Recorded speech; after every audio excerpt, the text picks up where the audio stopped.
We know that the situation for the leaders of Hamas and other Palestinian groups in Syria is very difficult. They are under a lot of threats from the regime. So we consider that we feel sorry sometimes because we need more support, but we are aware about the difficulty of their situation.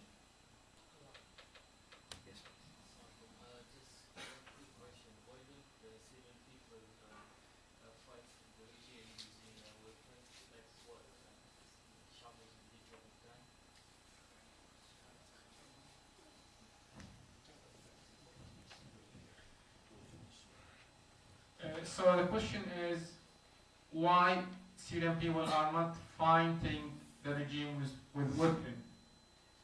To be honest with, the demonstration started completely peacefully, and there was a deep belief in peaceful change. For the first maybe 6 or 7 months, you could never ever found a single weapon among demonstration. But later on, as a result of the huge brutality of the regime, some officers from the army, they started to defect. And they formed what's known in the media now as Free Syrian Army. And they declared that our job as Free Syrian Army is not to fight the regime. We are just protecting the peaceful demonstrations on the street. So this is the strategy now. This is how the information works on the ground. And as you can see, we have 8,000 confirmed deaths, and we were peaceful. So what if things change to military, And this is not, I think, the strategy of Syrian people on the ground now. I understand that Syrian people depend on Allah for support. What about the news coming from the media about the support of 137 states in the UN General Assembly last night? Is it going to make any difference? The support of 137 states in the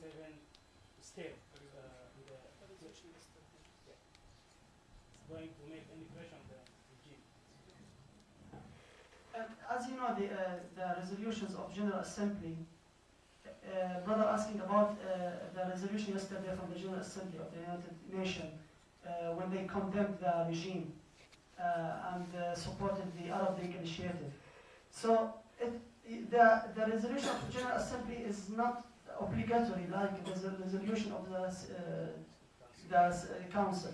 So, but anyway, it is good because it gives us evidence that all majority of countries in the world are against the brutality of this regime, and now they are looking to this regime as not legitimate at all. So this is the importance of such resolution. May I just add to what Brother Haytham said, and that is, when the Security Council failed to issue because of the veto, and even after yesterday, subhanAllah, it was so remarkable that people, when they went out on the streets after the use of the veto, they were chanting, "Ma lana ghayrak ya Allah." Oh Allah, you are the only source of help. And we feel so proud of that, that people genuinely know that the true support is going to be A, from Allah Azza wa Jal, and B, from themselves. And this is where, bi'idhnillah, the victory will be sound, and in my humble view, the victory of the Syrian revolution will reshape the whole area. The Arab world and the Muslim world will benefit directly from the victory of the Syrian revolution. Could I take the last question, please?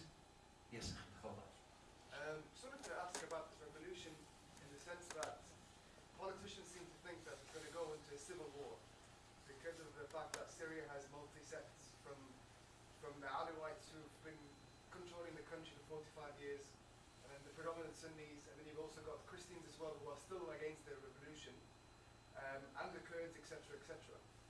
And getting rid of this ruling family and bringing democracy back, hopefully Islamic democracy, inshallah. But the problem is that that moment is a civil war, a full-blown civil war, in terms of you are being beheaded or killed on the streets depending on where you're from or what religion you carry. Now, is that something that doesn't sound very promising in the future, and it's going to get worse and worse? I feel that the Christians will never become on the revolution side because of the fear of the future.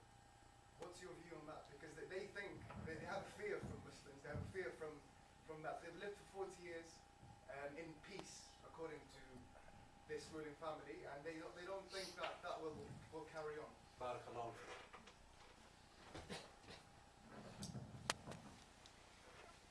To be honest,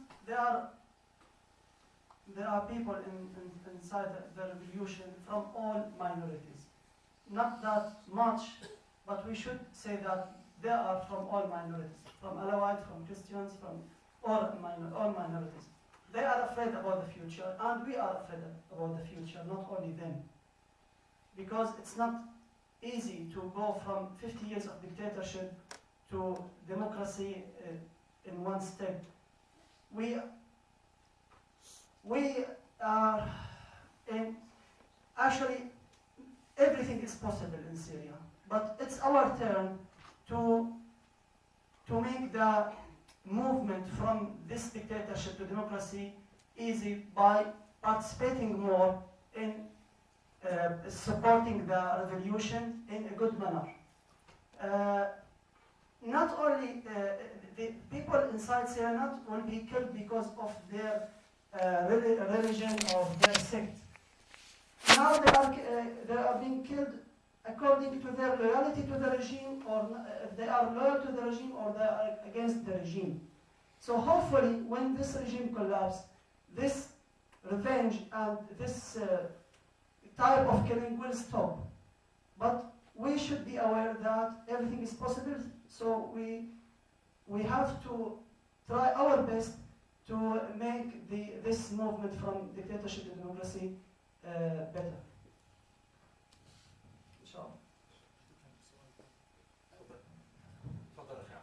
Can I just add to the brother that it's not full-blown civil war, alhamdulillah, yet. But the government is pushing so hard for it to be civil war. The people on the ground there in the revolution realized that.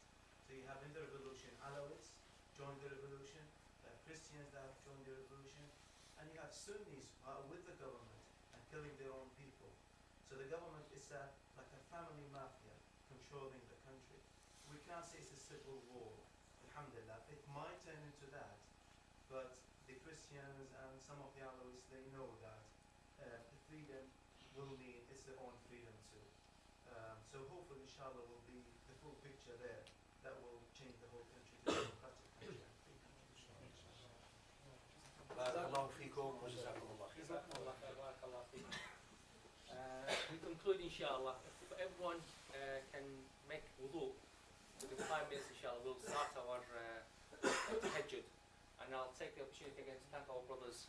Barakallahu feekum. May Allah, inshallah.